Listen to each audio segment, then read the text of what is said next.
I am back with a super highly requested video. This is how I take Instagram photos, and I've gotten this question so many times, both here on my YouTube channel and on Instagram. And if you do not already know, I have a how I edit my Instagram photo video, which I will link below. It is one of my most watched videos actually, so if you have any questions on how I edit any of my photos on Instagram, you can check out that video. But this is sort of a building off of that video, and it's how I take the photos. And I feel like you first have to take it and then you have to edit it. So I thought I'd make a video for each, and this is how I take my Instagram photos. So I'm gonna show you guys 4 different types of photos, which I think covers a majority of my personal Instagram page. And also make sure to follow me on Instagram. I'll put it on the screen, a little self-promotion right here, just because I love Instagram. I'm always posting on there, and I feel like my Instagram is kind of inspirational. I love looking at it myself. So if you wanna follow my Instagram, it's just, I'm Drew Scott, and I'll put it on the screen for you guys. So the 4 different kinds of Instagram photos I'm gonna show you guys how to take, and just a few tips on each are outfit of the day pictures,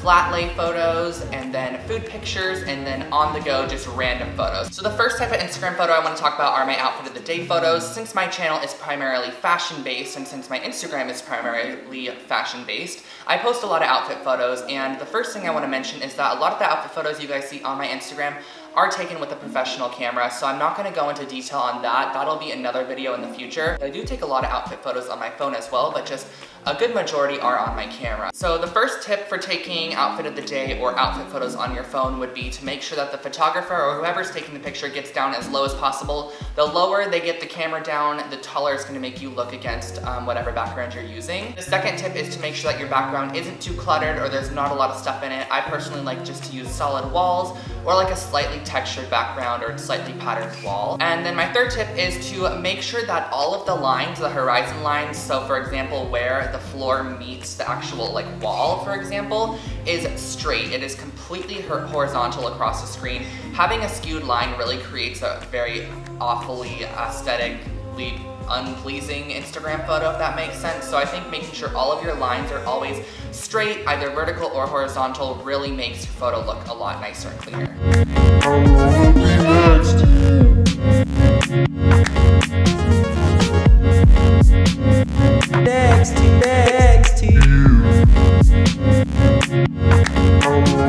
So the second type of Instagram photo is what I personally call, and a lot of people call, a flat lay. And this is essentially a photo that you take directly from above. So you would be taking the photo from above, and then there's objects here. So my 3 tips for flat lay photos are to first make sure that your background is not too clustered. Don't take it on something that's super patterned or super crazy, because you're gonna want your objects that you're taking the photos of to really pop out. Second tip is to make sure that the items that you're taking photos of, you rearrange them and you create different arrangements of them before you take the photos. Make sure that you really like what you're doing and you're arranging them in a certain way that you think is aesthetically pleasing. And then my third tip is to make sure that some of the items actually stick out of the frame. So if you have a frame and your photo is a perfect square like this, which I take most of my photos in squares, maybe you want to have something that is halfway sticking out and halfway sticking in the frame, and that will create visual movement and it looks like the photo goes on forever.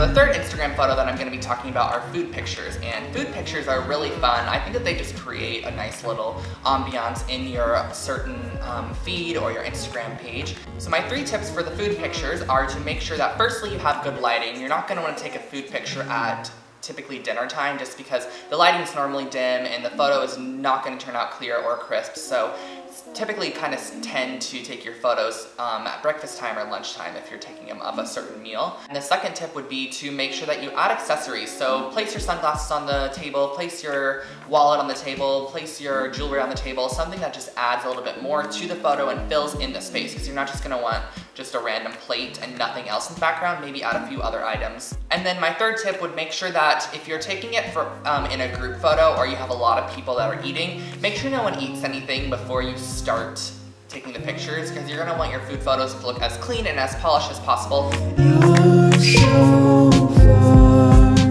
You're so far.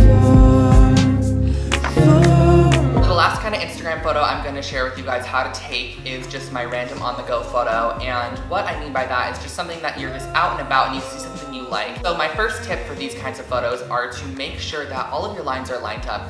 You can definitely skew them because that can be a super cool look, but just make sure that it's skewed in a way that it looks actually skewed, and it's not just slightly skewed in a way that it looks like you didn't take your time to really line up the photo, if you know what I mean. My second tip for on-the-go photos is just to try different angles, zoom in, zoom out, just take it from the side, take it from the back, take it from the bottom, take it from the top. Try different angles and see what looks the best. And my last or my third tip is to add your hands or your body parts, not like your gross body parts, but like your feet and such, into the photo. So like for example, if you have a coffee, maybe add your hand into the photo and take a picture holding your coffee, and that can just give a little bit more of a visually interesting photo than just like a plain coffee cup. Add your hand and then you have some skin and some hand, and it shows the viewer that you're currently present.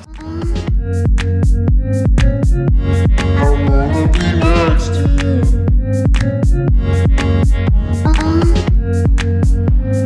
Next to you.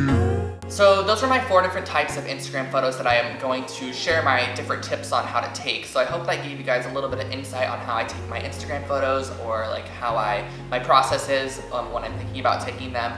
Don't forget to follow me on Instagram. It is @I'mDrewScott. I post all the time, and I think you guys would really enjoy my Instagram page. You can comment, rate, and subscribe on this video if you'd like to. Definitely subscribe for future videos. I make like 2 or 3 a week, so you might as well stay tuned for more. Thank you guys so much for watching, and I will catch you in my next one. Bye, everybody.